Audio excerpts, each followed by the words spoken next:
प्यारे मित्रों, Varmas online academy पे केमिस्ट्री की क्लासेस स्टार्ट करी जा रही है झारखंड लैब असिस्टेंट के लिए। ये एक कंप्लीट कोर्स होगा जिसमें कंप्लीट सिलेबस के अकॉर्डिंग एज पर जितने भी पॉइंट सिलेबस में मेंशन करी गई है सेम टू सेम हम आपको स्टार्टिंग से लेकर एंड तक कंप्लीट करवाएंगे। आप इसके लिए इस यूट्यूब चैनल से जुड़े रहें। आज केमिस्ट्री का सिलेबस के अकॉर्डिंग जो पहली टॉपिक है एटॉमिक स्ट्रक्चर स्टार्ट की जा रही है, जिसकी पहली पॉइंट्स है de Broglie matter waves. De Broglie ने मैटर वेव्स के डुअल नेचर के बारे में बात करी थी। Matter just like electron, proton, उन्होंने कहा था कि ये पार्टिकल तो होते ही हैं, बट अगर माइक्रोस्कोपिक पार्टिकल्स हो और वो बहुत फास्ट मूव कर रहे हो, दैट इज़ स्पीड में हो, तो उनके वेव नेचर भी होते हैं। तो पार्टिकल नेचर हुआ ही, वेव नेचर भी हुआ, तो इनके डुअल कैरेक्टरिस्टिक के बारे में ही डी ब्रोगली ने अपने हाइपोथेसिस में कहा था। उनके हाइपोथेसिस के according wave length of the wave formed by those particles is equal to lambda, हम डिफाइन कर सकते हैं lambda is equal to H by V. थोड़ी गलती हो गई है, H is here Planck constant, okay, and P is your momentum. Momentum जैसा कि हमें पता है मास इनटू वेलोसिटी होती है, तो लैम्डा को हम बोल सकते हैं लैम्डा बराबर H by M into V. यहाँ पे इस डायग्राम के थ्रू आप देख सकते हो कि अगर एक फास्ट मूविंग इलेक्ट्रॉन है, ओके, तो एक स्ट्रेट लाइन में मूव ना करके वो एक वेव फॉर्म में मूव कर रहा है, ओके। तो इसी चीज़ के बारे में डी ब्रोगली ने बात किया कि electron is having particle nature, but अगर माइक्रोस्कोपिक पार्टिकल्स हैं और वो बहुत हाई स्पीड में मूव कर रहे हैं तो उसके वेव नेचर भी होंगे। यहाँ आप देख सकते हो lambda is equal to H by P is equal to H by mass into velocity. तो मास इलेक्ट्रॉन का और वेलोसिटी इलेक्ट्रॉन का इन्वर्सली प्रोपोर्शनल है लैम्डा का। अगर मास पार्टिकल का बढ़ा देंगे तो वेवलेंथ घट जाएगा, बहुत ही घट जाएगा। तो इसलिए माइक्रोस्कोपिक पार्टिकल के ही वेवलेंथ फास्ट मूविंग में आपको नजर आ सकते हैं, and same in the case of velocity, speed. तो प्लैंक कांस्टेंट की वैल्यू होती है 6.63 into 10⁻⁻34, unit is joule second. तो डी ब्रोगली वेव्स के एप्लीकेशन क्या है? इसकी मेन एप्लीकेशन है इलेक्ट्रॉन माइक्रोस्कोप को लेकर। जो जनरल माइक्रोस्कोप होते हैं, इलेक्ट्रॉन माइक्रोस्कोप का रेजुलेशन उससे 1000 टाइम्स बेटर होता है। रेजुलेशन मतलब अगर आप सिंपली गूगल मैप से किसी चीज़ को, किसी कार तक को ही क्लियर देख पा रहे हो, तो उसकी रेजुलेशन कार की एरिया जो होती है इन मीटर में है। अगर उससे भी छोटी सी इस मैप में हम देख पा रहे हैं, ठीक है, कोई खड़ा है तो उसके सर को भी देख रहे हैं, तो रेजुलेशन इन सेंटीमीटर हो गया, काइंड ऑफ। तो इसकी रेजुलेशन ज़्यादा बेटर है किसी भी नॉर्मल माइक्रोस्कोप से, normal one of the best microscope से अगर इलेक्ट्रॉन माइक्रोस्कोप की कंपेयर की जाए तो इसकी one of the major application यही है।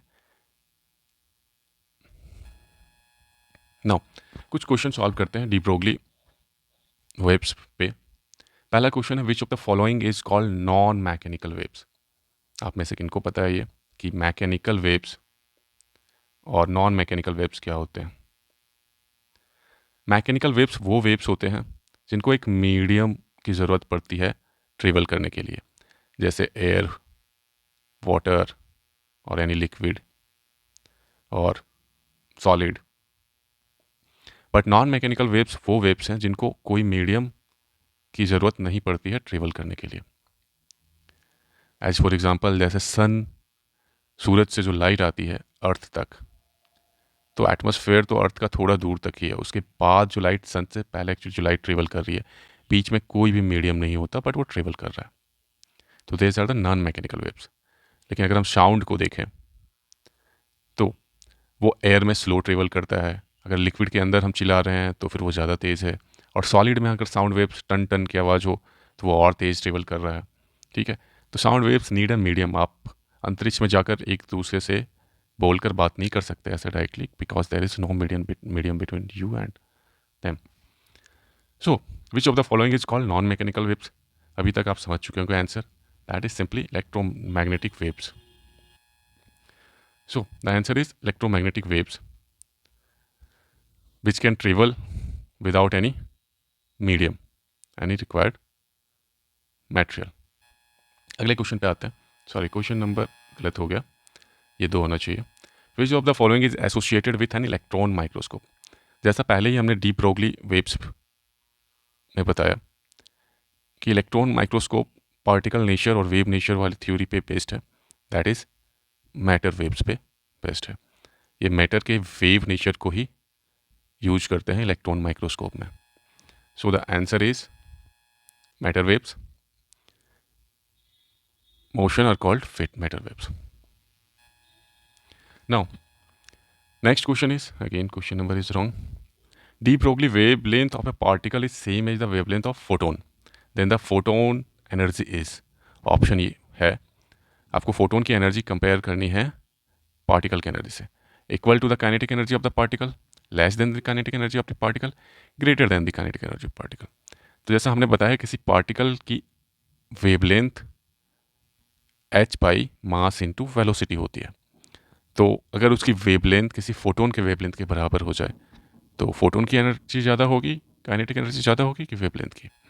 सिंपली फोटोन की काइनेटिक एनर्जी ज़्यादा होगी कंपेयर टू दैट पार्टिकल, क्योंकि फोटोन की एनर्जी सिर्फ फ्रीक्वेंसी पे डिपेंड करती है, only on frequency, nothing else.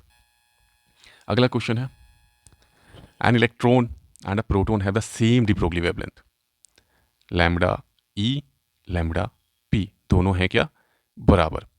तो आपको बताना है kinetic energy of electron is 0 infinity equal to the kinetic energy of the proton और greater than the kinetic energy of proton.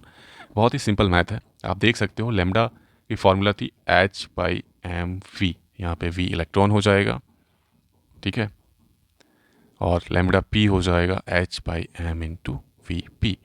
जैसा कि आपको पता है कि mass of electron M E is greater than, sorry less than mass of proton. तो इसका ratio से आप देख सकते हो कि इसका सिंपल लैम्बडा लैम्बडा तो बराबर है, तो h by M, M E is less तो वी ई ज़्यादा होगा, ठीक है, और एम पी ज़्यादा है तो वी पी कम होगा। तो velocity of electron is velocity of is greater then velocity of proton, अगर दोनों के वेवलेंथ अगर एज्यूम कर लिया जाए ज़्यादा है तो। काइनेटिक एनर्जी का फॉर्मूला बहुत ही आसान है, सबको पता ही होगा, 1/2m इंटू वी स्क्वायर। अब वेलोसिटी इलेक्ट्रॉन की ज़्यादा है प्रोटॉन के कंपेयर में, तो काइनेटिक एनर्जी किसकी ज़्यादा होगी? Obviously kinetic energy of electron is greater than the kinetic energy of proton. Okay, now अगले टॉपिक पे आते हैं, हाइजेनबर्ग अनसर्टेनिटी प्रिंसिपल। इसमें आपको ज़्यादा कुछ नहीं करना है, बस इस थ्योरी के बारे में सिर्फ आपको जानना है, जनरली इससे डायरेक्टली क्वेश्चंस नहीं आते हैं। तो हाइजेनबर्ग अनसर्टेनिटी, नाम ही इसके अनसर्टेन है, अनसर्टेन मतलब ये किसी चीज़ को लेके श्योर नहीं हो पा रहा है। तो ये अनश्योर होने वाली बात ये है, अकॉर्डिंग टू हाइजेनबर्ग आप किसी इलेक्ट्रॉन या फिर माइक्रोस्कोपिक पार्टिकल के position as well as momentum एक साथ मेजर नहीं कर सकते। It is impossible to measure simultaneously the exact position and exact momentum of a microscopic particle. तो वही इन्होंने कहा कि अगर पोजीशन में डेल्टा एक्स मतलब change in position delta X है and change in momentum delta P है, दैट मीन्स इतना ज़्यादा आप एक्यूरेटली नहीं बट इतना डिफरेंस के साथ अगर मेजर कर पा रहे हो तो दोनों की मल्टीप्लिकेशन होगी h4π। ये आपको फॉर्मूला याद रखना है, और आपको याद रखना है अकॉर्डिंग टू हाइजेनबर्ग अनसर्टेन। ये तो आपको समझ में आ ही गया कि अनसर्टेन है ये किस चीज़ को लेकर, किसी भी माइक्रोस्कोपिक पार्टिकल के पोजीशन और मोमेंटम को लेकर, कि दोनों चीज़ें एक साथ श्योरिटी के साथ नहीं मेजर करी जा सकती है। तो आपका आज का क्लास यहीं समाप्त हुआ, नए इसके आगे के टॉपिक के साथ शुरू करेंगे। धन्यवाद।